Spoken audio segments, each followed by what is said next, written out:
ભારતના ચૂંટણી પંચ દ્વારા 27/10/2025ના રોજ SIRની જાહેરાત કરવામાં આવી હતી અને આ બાબતે સમગ્ર ગુજરાત રાજ્યની સાથે સાથે જૂનાગઢમાં પણ આપણે આ પ્રક્રિયા શરૂ કરી છે. આ પ્રક્રિયા હેઠળ જોઈએ તો આપણા ત્યાં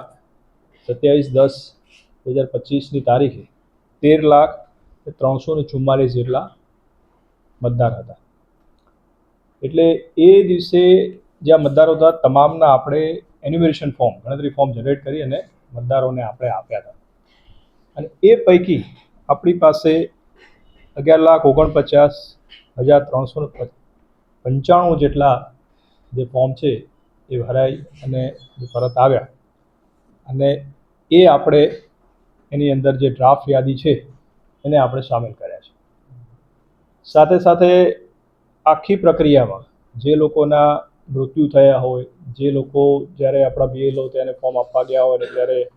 એ લોકો તે એબસન્ટ જોવા મળ્યા અથવા પરમેનન્ટલી શિફ્ટ કોઈ જગ્યાએ થઈ ગયા અથવા ડુપ્લિકેશન હોય,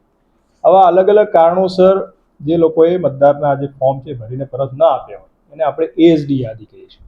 એવા 1,50,949 જેટલા મતદારો છે કે જેને આપણે ASD યાદીમાં નાખ્યા અને આ તમામ જે મતદારો છે એને ડ્રાફ્ટ યાદીમાંથી દૂર કરવા, આપણે જે ડ્રાફ્ટ યાદી એટલે મૂળ યાદી હતી એમાંથી દૂર થયા અને એને આપણે ડ્રાફ્ટ યાદી અત્યારે એના સિવાયના મતદારોથી આપણે બનાવી છે. એટલે ASDમાં આપણા 11.6% જેટલા જે મતદાર છે આમાં ગયા છે અને આના નામ મતદાર યાદીમાંથી રિમૂવ થયા છે. પરંતુ જે લોકોના આ રીતે નામ રિમૂવ થયા છે એમને ગભરાવાની કોઈ જરૂર નથી. માન લો કે એમને એવું લાગતું હોય કે પણ આ યાદીમાં ખરેખર મારો વાંધો છે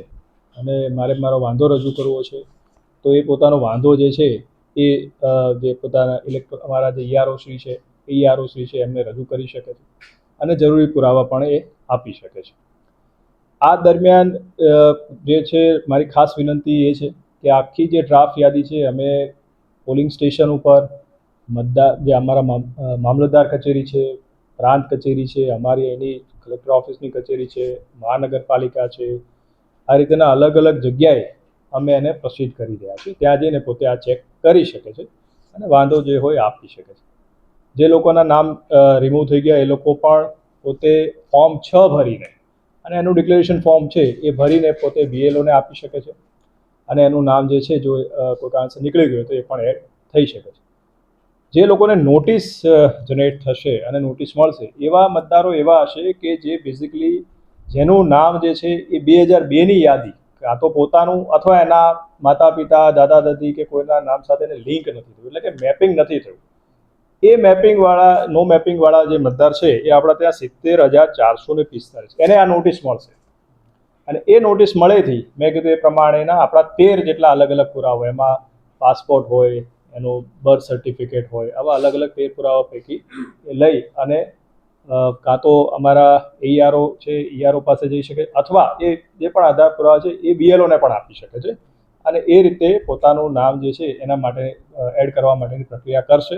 અને ERO છે એના પર જરૂર નિર્ણય લેશે અને એને એડ કરવા માટે અથવા ન એડ કરવા માટેનો જરૂરી એમાં નિર્ણય લેશે. હવે આખી આ પ્રક્રિયા દરમિયાન એક બીજી સૂચના ભારતના ચૂંટણી પંચ તરફથી એ પણ હતી કે દરેક પોલિંગ સ્ટેશન પર મેક્સિમમ 1200 મતદાર હોવા જોઈએ. એટલે આપણા ત્યાં ઓબ્વિયસ છે કે એનું આખું રેશનલાઇઝેશન થયું અને 1338 જેટલા પોલિંગ સ્ટેશનમાંથી હવે 1439 એટલે કે 101 પોલિંગ સ્ટેશનનો આપણા જિલ્લામાં એ વધારો થયો છે. એમાં હું આપને કહું તો માણાવદરમાં 13, જુનાગઢમાં 15, વિસાવદરમાં 18, કેશોદમાં 18 અને માંગરોળમાં 37. એટલે સૌથી વધારે પોલિંગ સ્ટેશનનો વધારો માંગરોળ જે એસીમાં થયો છે. એવું કરીને આપણે 1439 જેટલા પોલિંગ સ્ટેશન અત્યારે નવા આપણા જે આખી પ્રક્રિયા બાદ એમાં બનશે હવે એને.